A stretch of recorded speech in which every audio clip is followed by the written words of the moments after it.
오늘의 정치권 이슈 살펴보겠습니다. 배종호 세안대 교수, 신성범 전 국회의원 두 분과 함께합니다. 어서 오세요. 안녕하세요.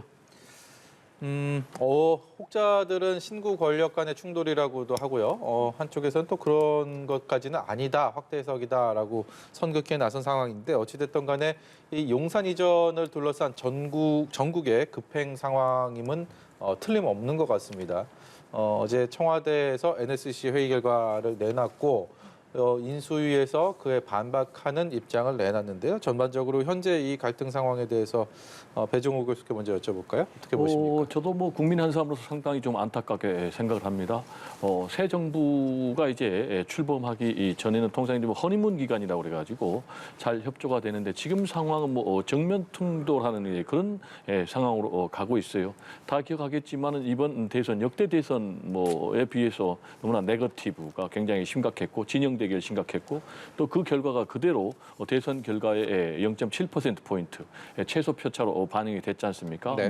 지역 대결이 다시 이제 복귀되는 또는 이제 부활되는 그리고 또 젠더 갈등까지 있었는데 그래서 당선인도 그렇고 문재인 대통령도 그렇고 국민 통합을 최우선의 가치로 내걸었지 않습니까? 예. 그런데 지금 진행되는 양상은 이제 정반대로 가고 있어요. 그래서 이제 국민들도 상당히 좀 불안하고 우려를 지금 가질 수밖에 없는 그런 상황인데 그래서 이제 최근에 일주일 만에 여론조사를 해보니까 역대 당선인에 비해서 지지율이 지금 최저로 나왔거든요. 당초에 보면은 한 50% 초반이었는데 그게 상당히 좀 3.5%포인트 줄었거든요. 그래서 49% 나왔는데 이명박 당선인 같은 경우는 79% 그리고 문재인 대통령 같은 경우는 74% 그리고 박근혜 전 대통령 같은 경우 64% 나왔으니까 굉장히 이 부분에 대해서는 지금 국민들도 좋지 않게 보고 있다는 것이고 특히 이제 청와대를 이전하는 여기에 대해서 여론을 물어보니까 찬반이 이제 크게 갈리고 있어요. 찬성은 33%, 반대는 58%.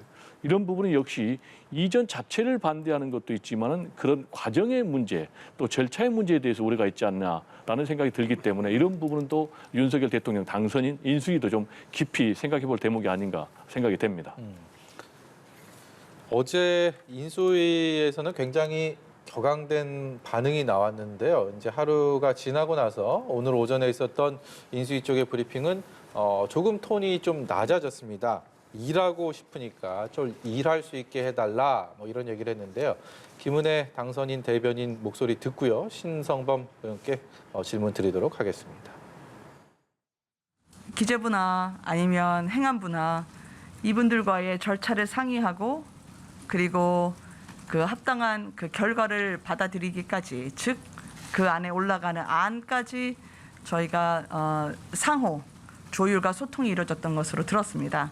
현 청와대가 통화라는 그 각 부처에 계신 분들과의 의견 조율을 사전에 진행을 했고요. 그리고 청와대에서 원하시는 뜻이 무엇인지는 저희에게 별도로 전달을 해주신다면 잘 수기해 보도록 하겠습니다.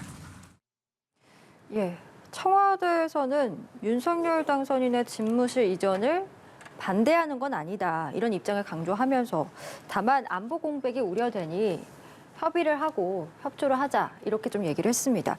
사실상 집무실 이전에 청와대가 제동을 걸면서 윤석열 당선인의 리더십이 시험대에 올랐다 이런 얘기도 나오는데 이런 상황에서 과연 접점을 찾을 수 있으리라고 보십니까? 접점을 찾아야죠. 그러니까 지금 앵커께서 말씀하신 대로 어제 오후까지만 하더라도 분위기가 강대강이었잖아요. 그러니까 나는 안 들어가고 통일동이 건망했다. 돈 안 주려면 주지 마라. 근데 밤새 기류가 바뀐 이유가 또 하나는 이런 게 있는 거예요. 지금 문재인 대통령 정부에서도 부담스러운 거예요. 이게 신구 권력 갈등으로 비춰지고 특히나 이게 뭐랄까 국민들이 정말 정치에 대한 불신으로 이어지는 이 대목. 다시 말하면 국론 분열을 우리 굉장히 물러가는 대통령 입장에서도 걱정할 수밖에 없다. 왜 그러냐면 첫째 보십시오. 윤석열 당선인 측에서 크게 요구한 게 아니라 적어도 예비비 496, 500억 원만 좀 주십시오라는 거란 말이에요. 지금 아시는 대로 농촌 지역에 시청이나 군청 하나 옮기고 새로 짓는데도 몇백억 들어요. 이 정도라면 국민들이 볼 때도 저 정도는 무리한 것 아니네라고 판단할 근거가 좀 있다. 따라서 그래서 오늘 강조한 게 뭡니까? 용산 이전 추진에는 반대하는 건 절대 아니다. 이게 반대하는 거 비추를 거봐를 가장 걱정한 거죠. 다만 안보 공백이 우려되는 지침에 대해서 협의를 하자는 거다. 오늘 박수현 대변인이 좀 더 구체적으로 설명했으니까 용산으로 이전하는 단계에서 BH가 청와대가 인수위원회 정확하게 들은 바가 없다 말이죠. 그래서 예. 그래서 NSC 회의를 해보니까 이런 것은 이런 상황에서는 어떻게 하려고 하지 의문을 제기했던 것이다라고 확 톤을 다운시킨 거예요. 다시 말하면은 모든 국민들이 야 신구 권력이 부딪힌구나. 그러면 청와대는 완전히 지금 용산으로 가는 걸 반대한다는 건가 문재인 대통령은 이 의문에 대해서 반대하지 않는다는 걸 정확히 밝힌 거고 따라서 저는 접점은 찾았다고 보여요. 김은혜 대변인 들어봤지만 청와대가 원하는 뜻이 무엇인지 저희에게 별도로 전달해 주신다면 잘 수기해 보도록 하겠습니다. 어제 오전 달랐고 어제 오후 달랐고 오늘 아침 다른 거예요. 따라서 저는 접점은 충분히 찾을 수 있다고 봐요. 이것은 국민의 압박 때문에. 예. 이 청와대와 그리고 당선인 측의 어떤 서로에 대한 표현들은 말씀하신 것처럼 조금 완화된 것 같은 느낌을 받게 되는데 여야 정당에서는 그야말로 뭐 십자포화를 날리고 있습니다. 민주당은 국민 불안의 대참사다 뭐 이런 얘기를 하고 있고 국민의힘 김기현 원내대표 같은 경우는 대선 불복이다라는 표현까지 썼습니다. 그야말로 이 물밑 지원하는 정당 정치권에서는 점점 더 이 수위를 끌어올리고 있는 이런 상황인데 이 부분은 어떻게 보고 계십니까? 제가 볼 때는 잘 매듭이 지어지지 않는다면은요, 전국이 이미 급냉하고 있지만은 계속해서 대치 국면으로 이어질 가능성이 높거든요. 예. 특히 이제 5월 10일 날 출범을 할 경우에는 이게 계속해서 이어진다면은 지방선거가 6월 1일 날 있기 때문에 계속해서 이 기싸움을 넘어서 신경전을 넘어가지고 정면 대결 양상으로 갈 수가 있기 때문에 이런 부분은 지금 문재인 대통령 그리고 또 윤석열 대통령 당선인도 원하지 않는 상황이라고 생각을 합니다. 따라서 반드시 잘 이 문제를 풀어야 되는데 일단 지금 문재인 대통령 입장에서는 왜 이 부분에 대해서 선뜻 지금 협력해 주지 못하는가라는 것과 관련해서는 제가 볼 때 크게 한 3가지 문제가 있을 것 같아요. 일단 안보 공백이 제일 문제가 된다고 판단하는 것 같아요. 지금 합참의장 전 합참의장 11명도 안보 공백에 대해서 지금 강력하게 우려를 공개적으로 표명을 하고 있지 않습니까? 그리고 이제 청와대의 위기관리 대응센터가 있는데 이것 같은 경우는 1분 1초가 놓치면은 안 되는데 이런 부분에 대해서 확실하게 우려를 하고 있는 것 같고 문재인 대통령 그리고 두 번째로는 여기에 대한 책임도 본인이 상당히 염려를 하는 것 같아요. 어쨌든 간에 본인의 대통령 임기는 5월 9일까지고 예. 그리고 최고 군 통수권자로서 지금 굉장히 안보 취약기이기 때문에 특히 이제 북한이 계속해서 미사일포라든지 장사정포를 쏘아대고 있는 이런 상황에서 만약에 안보 공백이 생겨서 문제가 생긴다면 고스란히 현 문재인 대통령이 책임을 질 수밖에 없기 때문에 이런 부분도 상당히 좀 부담이 되는 것 같고 그리고 여론도 문재인 대통령 입장에서 상당히 신경 쓰는 것 같아요. 아까도 제가 말씀드렸듯이 찬성보다는 반대 여론이 20%포인트 이상 훨씬 높은 상황에서 아무래도 문재인 대통령 입장에서는 지지층의 여론도 생각을 해야 되지만 전체 국민의 여론도 생각을 해야 되기 때문에 이 부분 신경 쓸 수밖에 없고 그리고 역시 이제 무엇보다도 가장 중요한 것은 절차적으로 좀 문제가 있다고 생각을 하는 것 같아요. 최소한 현 대통령이 자신에 있기 때문에 예산권이라든지 또는 이제 군 통수권이라든지 다 본인이 있기 때문에 당선인이 자신에 대해서 최소한 협조하는 그런 절차가 있어야 되는데 그런 절차 자체가 없기 때문에 굉장히 감정적으로도 양측이 좀 뒤틀려 있는 그런 상황이 아닌가 생각이 좀 됩니다. 네. 저는 좀 다르게 보는데요. 그러니까 제가 말씀드리지만 어제 오전 다르고 어제 오후 달랐던 이유가 무엇일까? 어제 오전만 하더라도 보십시오. 박수현 청와대 수석이 언론에 대고 했던 이야기를 보십시오. 저희는 광화문 시대를 열겠다는 약속은 못 지켰지만 윤석열 당선인의 의지는 지켜지기를 기대하고 있습니다. 어떤 느낌이 드십니까? 그리고 그 전날 우리 김부겸 총리는 카타르 도하에서 기자를 만나서 윤석열 당선인이 그렇게 결정할 수밖에 없었을 것이다. 어쩔 수 없는 선택이었다는 취지로 말해서 적어도 어제 오전 그전의 상황만 하더라도 여권 안에서도 당선인이 저렇게 하겠다니 도와줘야겠다 내지는 묵인하는 분위기가 많았어요. 어제 오후에 NSC 회의를 거치면서 갑자기 경화된 거예요. NSC에서 물론 실무적인 차원에서 이러다가 큰일 납니다라는 이야기도 할 수 있어요. 제가 보는 견지에서는 미안한 이야기지만 여권 한 축인 민주당에서의 그런 의견도 청와대에서는 전달됐다는 나름의 그런 판단을 해요. 제 사람들의 분석인데 왜냐하면 이게 뭐냐면 지지자들이 굉장히 반대한다는 대목도 있고 또한 6월 1일 지방선거를 앞두고 이렇게 일부 보수층에서도 갑작스런 이전에는 반대하는 분위기도 있고 보수층에서 그런 이야기가 많이 나왔어요. 그 보수 언론에서도 서두를 것은 아니다라는 그런 비판적인 논지가 나왔기 때문에 이게 한꺼번에 끌려가서는 안 된다는 의견을 제시했을 가능성이 저는 높다고 보는 거예요. 어제 네. 오후 상황을. 그렇게 뭐 경화됐는데 또 밤새 보니까 이러다가 진짜 신구 권력 갈등으로 국민들이 보고 국론 분열을 하면 안 된다는 또 문재인 대통령의 판단이 저는 녹아들은 게 오늘 아침에 했던 박수현 수석이나 이런 분들의 좀 유화적인 편이다라고 보는 거예요. 예, 알겠습니다. 이처럼 집무실 용산 이전을 두고 청와대와 윤 당선인 수위 조절을 하고 있는 상황이지만 현재 여야 의원들은 난타전을 이어가고 있는 상황입니다. 관련 목소리 듣고 대담 이어가도록 하겠습니다. 윤 당선인 계획대로 한다 그러면은 이 4월 달에 본격적인 이사가 될 것 같은데 이 4월 달에 북한의 동태를 보면은 태양절 건국절이 있죠. 그리고 ICBM을 발사할 것을 예상하고 있고 대비하고 있죠. 그리고 지금까지 또 여러 차례 미사일을 또 쐈습니다.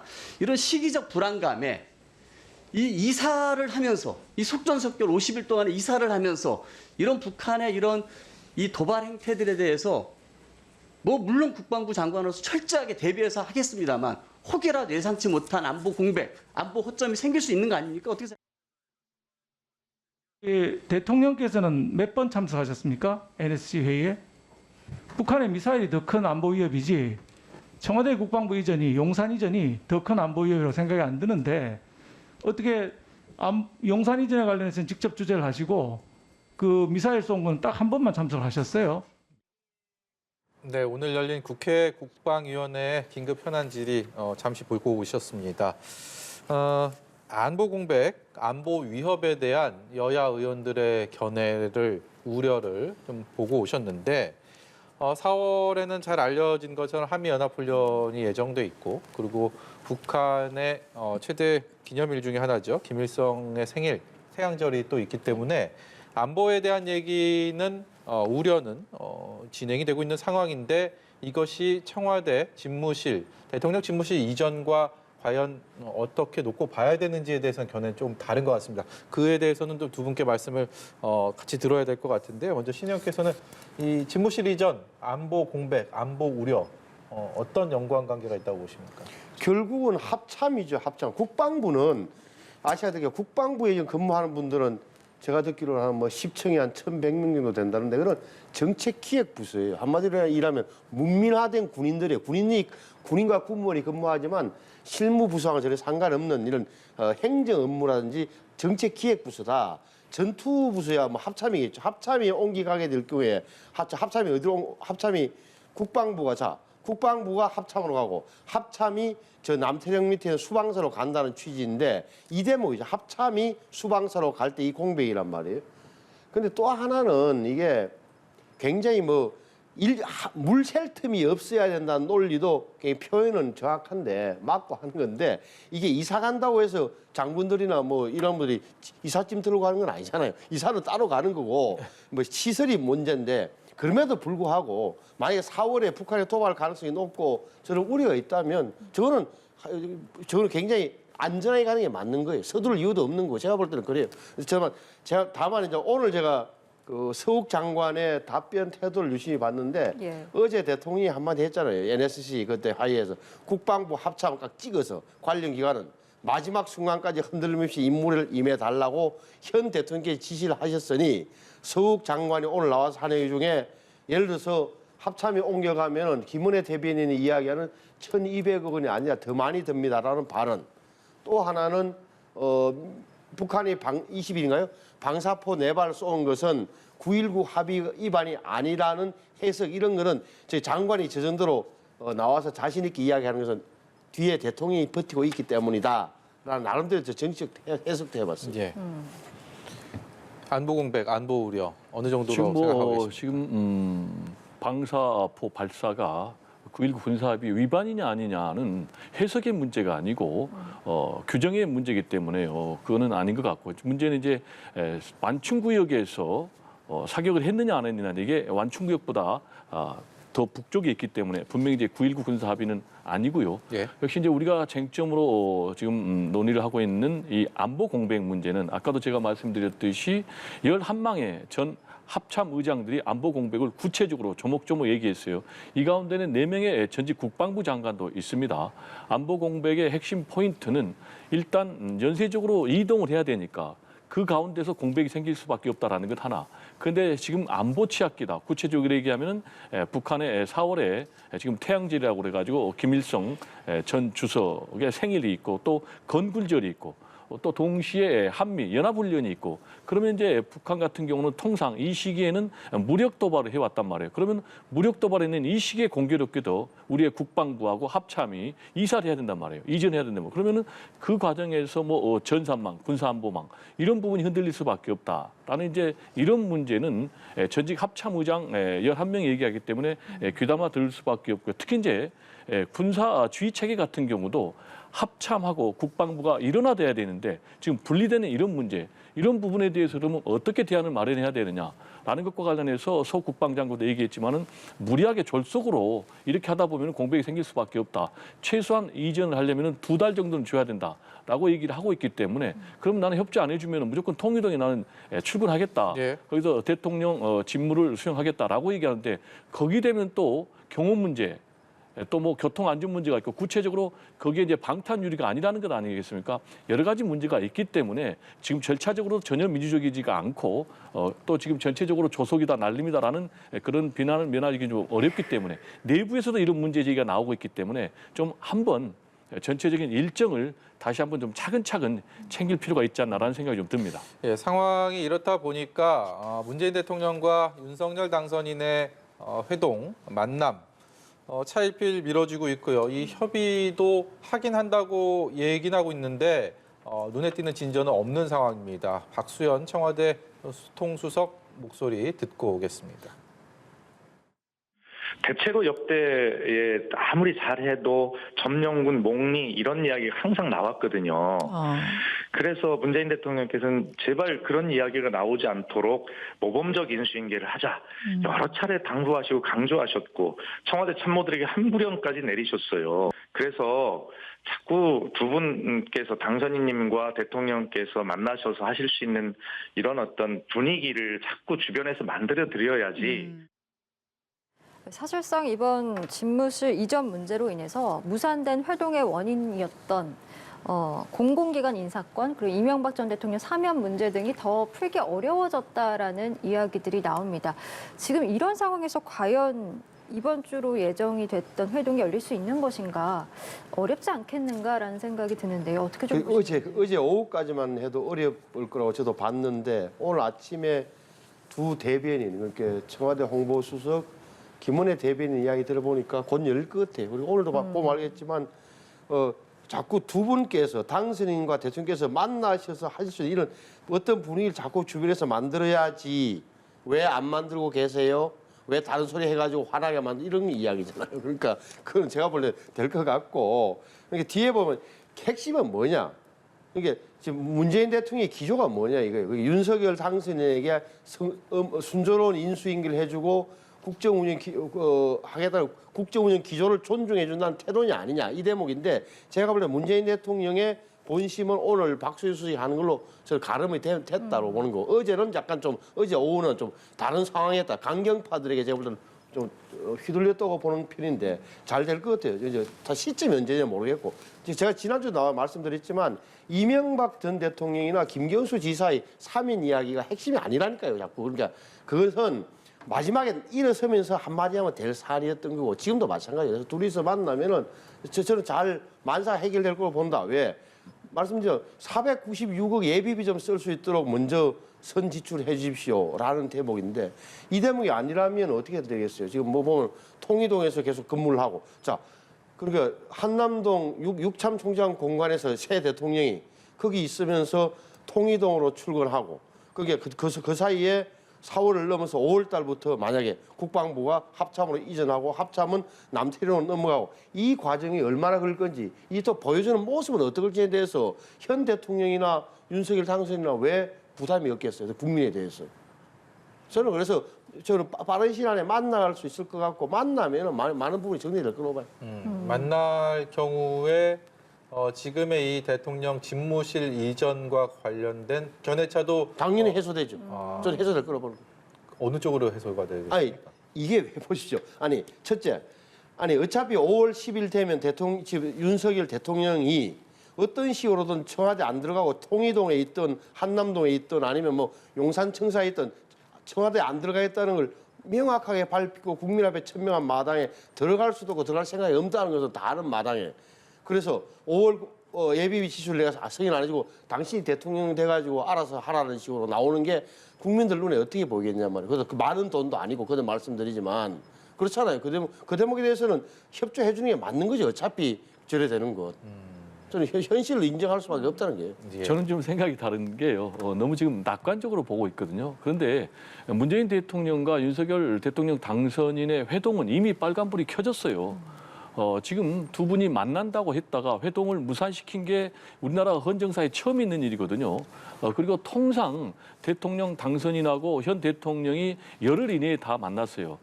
딱 한 번 18일 걸린 적이 있었습니다. 네. 김영삼 전 대통령 당선인과 그리고 노태우 전 대통령 같은 경우 이제 18일 걸렸는데 그 외에는 다 빨리 만났거든요. 근데 벌써 13일이나 됐는데도 아직 회동에 대해서 구체적인 일정이 안 나오고 있어요. 최근에 이철희 청와대 정무수석 그리고 장제원 당선인 비서실장이 만났지만은 결국은 또 이것도 결렬돼 버렸단 말이에요. 그러면 이렇게 계속해서 결렬되고 있는 이유는 뭐냐? 지금 청와대 문재인 대통령 측에서 내놓는 메시지는 딱 하나예요. 나하고 좀 상의를 해달라라는 거거든요. 그리고 실제로 지금 윤석열 대통령 당선인이 할 수 있는 법적 권한이 전혀 없어요. 왜냐? 예산권도 현 대통령에게 있고 그리고 군통수권도 현 대통령에게 있기 때문에 만약에 문재인 대통령이 협조를 해주지 않는다면은 선택할 수 있는 건 딱 하나예요. 통이동에 가서 업무를 시작하는 것 하나밖에 없단 말이에요. 그러면은 이게 과연 윤석열 대통령 당선인에게 무슨 도움이 되며 그리고 문재인 대통령에게 무슨 도움이 되며 가장 중요한 것은 국익에 무슨 도움이 되겠습니까? 따라서 제가 볼 때는 분명히 법적 권한이 문재인 대통령에게 있기 때문에 이 부분을 인정하고 또 존중해서 빨리 만나야 되는 거예요. 그리고 설령 실무진 차원에서 조율이 잘 안 된다. 그럼 저 같으면 직접 만날 것 같아요. 그래서 단판을 지어서 풀면 되는 거죠. 그래서 이것저것 문재인 대통령이 얘기했듯이 조율할 필요 없다. 일단 만나자라고 얘기를 했기 때문에 일단 두 분이 만나서 첫 회동에서 결론이 안 나면 두 번 만나고 세 번 만나고 실제로 김영삼 전 대통령하고 또 김대중 전 대통령 당선인 같은 경우는 8번이나 만났거든요. 매주 만났거든요. 그래서 저는 이런 선례를 좀 벤치마킹해서 두 분이 하루빨리 만날 필요가 있다라는 얘기를 좀 강조하고 싶습니다. 일각에서 이 집무실 이전에 대한 당선인 측의 이런 강한 의지를 특히 민주당에서도 그런 얘기를 꺼내 들었는데 무속 영향 이 있다 뭐 이런 얘기들도 많이 한간에 떠돌고 있습니다. 제가 볼 때는 그래 억측이죠, 억측. 억측과 의심인 건데 무속 이야기를 하려고 그러면 뭐 청와대를 놓고는 얼마나 많은 무속이 있었어요. 뭐 자청용 500호다 산이 돌아 있다, 뭐 안에 뭐가 있다는 이야기. 우리 뭐 이른바 메이저 언론에서도 많이 이야기했던 대목이잖아요. 그러니까 그 대목은 제가 볼 때 좀 우습다는 생각이 드는 거고. 예를 들어서 그럼 뭐 아니 그도 처음으로 돌아가서 그러면은 왜 안 들어가냐? 아니, 들어가면 청와대 들어가기만 하면 사람이 바뀌고 상태가 다 바뀌더라는 대목도 있고 윤석열 당선인 이야기했지만 들어가면 일에 파묻혀서 못 나온다는 생각이 있는 거고 그럼 이걸 왜 이렇게 급하게 하느냐? 제왕적 대통령제 없앤다면서 내려놓겠다면서 일처리하는 방식이 제왕적 대통령이냐? 마지막 기자가 물었잖아요. 그러니까 결단하지 않으면 제왕적 대통령제를 돌아간다는 이 대목도 사실은 맞는 양이란 말이에요. 왜? 수십 년 동안 김영삼 대통령이 이래로 지금까지 전부 다 나 청와대에서 나올 겁니다라고 약속해놓고 한 번도 안 지켰다면 누군가는 결단을 내려야 된단 말이에요. 또 하나는 결단을 내렸는데 허허벌판에 청와대를 대통령 집무실을 새로 짓지 않는 이상 국가 소유 빌딩에 들어가게 되면 시설에 들어가게 되면 자연스럽게 연쇄 이동이 일어날 수밖에 없고 비용이 발생하는 것은 또 감내해야 될 부분이라는 거 말이에요. 네. 이런 측면에서 본다면 글쎄 갑자기 광화문에서 용산으로 뛴 걸 갖다가 그것도 무속인이 이야기를 해서 했다. 이것은 지난 억척이고 정치 공격과 기준 안 된다고 봐요. 그 증거가 있나요? 지금 이제 무속 논란에 대해서 제가 좀 덧붙이고 싶다 하면은 일단 무속의 영향 때문에 청와대를 이렇게 무리하게 옮기려는 것인지 아닌지는 저는 알 수가 없어요. 다만 상당 부분 의혹의 대상이 될 수밖에 없는 그런 문제임이 틀림이 없어요. 왜냐하면은 부인 이제 김건희 여사와 관련해서 계속해서 녹취록을 보면은 도사들과 친하게 지낸다. 그리고 실제로 또 뭐 영빈관 옮겨야 된다라는 이제 그런 내용도 나오고 그러다 보니까 당선인 첫 기자회견에서 기자가 공식으로 물어봤잖아요. 이거 무속 영향 때문에 옮기는 건 아니겠습니까? 라는 그런 의혹을 언론인들도 갖고 있다는 거예요. 그리고 내부에서 이재호 전 의원 같은 경우도 이게 무속 때문이 아니라면 도저히 설명이 안 된다라는 문제제기가 나오고 있거든요. 네. 그러면 이런 문제제기가 나오는 그런 이유, 뭐 억측이라면 억측이 나오고 있는 결정적인 이유는 청와대 집무실의 이전이 합리적인 절차 없이 진행된다는 거예요. 너무나 일방적으로 조속으로 날림적으로 그렇다 보니까 본질이 어디 간 거예요. 본질이 결국은 뭐냐. 제왕적 대통령제 권한을 내려놓겠다. 그리고 국민 소통을 하겠다라는 측면인데 그렇다면은 국민과 소통의 절차가 반드시 있어야 되거든요. 특히 이제 이것 같은 경우에 윤석열 대통령 당선인의 선택으로 끝나는 것이 아니고 다음 대통령, 그 다음 대통령 최소한 100년, 200년 가야 되거든요. 예. 아시겠지만 미국의 백악관 같은 경우는 1800년도에 완성이 돼가지고 지금 200년 넘게 계속 가고 있거든요. 그러면은 대통령 집무실의 이전 문제가 단순히 윤석열 대통령 당선인의 문제가 아니고 국가의 기본 틀과 관련된 중요한 문제이기 때문에 그렇다면은 최소한 국민 공청회도 열고 예. 국민 여론을 수렴해서 민주적인 절차에 거쳐서 해야 되는데 그런 부분이 다 어디로 사라지니까 지금 이런 논란과 의혹이 계속 나오고 있는 것이 아닌가 생각이 좀 됩니다. 예, 알겠습니다. 윤석열 당선인 오늘 오전에 인수위원회 사무실에서 첫 간사단 회의를 열었습니다. 앞서 언급해 주신 것처럼 이 자리에서 윤 당선인이 북한의 방사포 발사와 관련해서 남북 군사합의 위반이라고 지적을 했고 군 당국은 위반이 아니다. 이렇게 지금 반박을 한 상황이기 때문에 이게 단순히 국방부 이전 문제뿐만 아니라 뭔가 대북 안보관에 있어서도 좀 시각차가 있다라는 느낌을 받았거든요. 안보관의 시각차가 아니죠. 사실관계 파악이 잘 됐느냐 안 됐느냐 사실관계에 대한 문제죠. 그렇게 다시 말하면은 아마 윤석열 대통령이 제가 언론을 보고 이러는데 이거 방사포를 쏘았다는데 이거 합의 위반 아니에요? 정도를 물었던 것 같고 여기에 대해서 이제 지금 민주당 의원들이 아차 이렇게 해가지고 이제 서욱 장관한테 그거 9.19 합의 위반입니까? 아니면 위반 아닙니까? 라고 물으니까 서욱 장관은 문맥상 딱 보니까 이것은 저 위에서 쏘았다. 평양 북쪽에서 서해상을 향해서 방사포를 발사했기 때문에 발사 지점 자체가 합의 사항이 안 들어가 있는 겁니다. 9.19 합의는 위반 아닌 것 같습니다라고 이야기한 게 다예요. 근데 저는 다시 한 번 더 원점으로 저 문제가 들어가면 지금 민주당이나 이 반대하시는 분들의 논리를 가만히 들어보면 도대체 이전을 찬성한다는 거지. 청와대 다시 대통령 집무실을 청와대에서 안 두고 딴 데로 나오는 것, 다른 곳을 가는데 찬성한다는 것이 반대한다는 것이 불명확해요. 그러니까 전부 다 찬성을 하는데 절차가 이상하다. 이 정도 그 명확하게 찬성한다.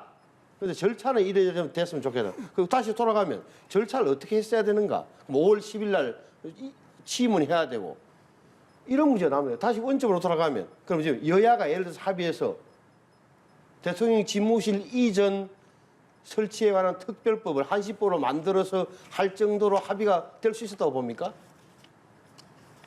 내가 이렇게 물어봐 진짜 민주당 의원들한테 생각이나 했겠어요? 그리고 지금 와서 전부 다 좋기는 좋은데 의도는 이해하겠는데 절차가 안 된다, 안보가 걱정된다. 안보 걱정된 대목은 당연히 그건 없도록 하는 게 최선의 방법이고 그런 거잖아요. 그런데 지금에 하는 제가 볼 때는 오히려 어떤 식으로 비춰지냐. 6월 1일 날 지방선거 앞두고 윤석열 당선인이 이거 성공하면 말이죠. 이게 굉장히 지금 청와대 개방하고 하면 지방선거에 영향이 있는 것 아니냐는 오히려 정치적 걱정을 앞세우고 있는 것 아니냐는 저는 의심을 지울 수가 없는 거예요. 사실 지금은. 예, 알겠습니다. 시간이 얼마 남지 않았는데요. 마지막으로 여야의 지방선거 준비 상황 한 말씀씩 듣도록 하겠습니다. 국민의힘에서는 오늘 나온 얘기 중에 하나가 현역 의원은 10% 그리고 5년 이내에 무소속 출마자는 15%를 감점하기로 했다. 당장 대구시의장 출마를 선언한 홍준표 의원이 이럴 경우에 25%의 감점, 굉장히 큰 감점을 받게 되는데 반발을 하고 있습니다.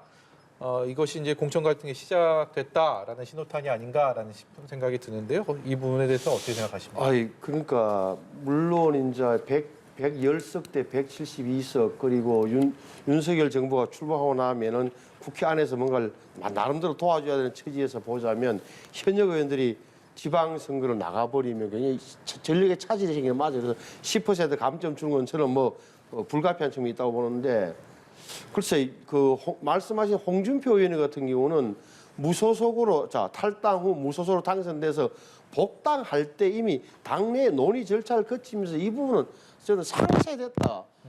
정치로 해소됐다고 보는 게 맞는데 왜 15%를 다시 넣어가지고 25% 감점이니까 경선하더라도 아무리 홍준표 의원이 인기가 대구에서 예를 들어서 있다고 친들 25% 감점을 받으면서 경선에 참여할까 내지는 성공 가능성이 있을까 판단. 저는 이건 이중이라는 주장은 좀 맞는 측면이 있는 것 같아요. 예를 들어서 5%나 이렇게 몰라도 다시 10+15를 하면 이거는 뭐라 그럴까? 왜 이런지 그걸 또 최고위원회에서 버젓이 다들 동의하셨다니까 저는 좀 당내에 없으니까 말은 못하겠습니다만 예. 제3자 입장에서 보면 약간 어색한 면이 좀 있어 보여요. 예, 한편 민주당은 송영길 전 대표가 올해 초에 지방선거에서 광역기초위원 30% 이상 청년 공천 의무하겠다라고 약속한 바가 있는데 글쎄요, 여성과 청년 공천 확대 방안이 과연 이번에는 지켜질 것인가 그 부분도 좀 관심이 갑니다. 제가 볼 때는 이번에 지켜지지 않으면은 상당한 위기에 봉착을 할 거예요. 따라서 위기 타개를 위해서도 제가 볼 때는 지켜질 가능성이 굉장히 높다. 그렇게 생각을 하고요. 또 하나는 지금 위기 타개와 관련해서 정치 개혁을 계속해서 밀고 갈 수밖에 없는 그런 상황이거든요. 예. 그리고 하나 더 얘기하다면은 이번에 대선이 끝나자마자 한 11만 명 정도 새로운 당원들이 가입했는데 그 당원들이 대부분 여성 청년들이거든요. 따라서 앞으로 6월 1일부터 시작되는 지방선거에서 승부를 걸기 위해서라도 예. 이 여성 청년들 표심을 겨냥을 해야 되기 때문에 여성 청년들이 가산점 한다든지 예. 또 30% 공천 의무화 그런 부분을 지킬 것으로 전망이 됩니다. 예, 알겠습니다. 저희 오늘 두 분 말씀 여기까지 듣도록 하고요. 배종호 세한대 교수 신성범 전 의원과 함께했습니다. 오늘 말씀 고맙습니다. 네, 감사합니다.